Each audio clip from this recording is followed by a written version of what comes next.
mbola afaka miteny amin'ny tenin-drazako aho.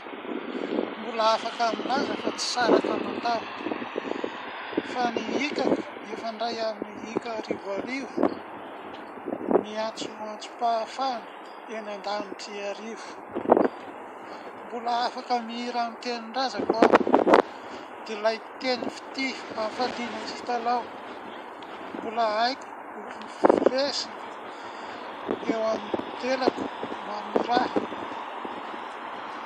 ilay fingadona malito natao ho an'ny hira. Mbola afaka mihira amin'ny tenin-drazako aho, mamosaka ny faniriana mbola mifaofao ao an-tsain'ny sakaiza sy miompy teny amiko. Mbola afaka milaza ireo teny ambony indrindra fa ahafahan'ny firaisana ny fiarahana manindry. Mahasambarako ny teny dia ilay teny tsy ditaviko.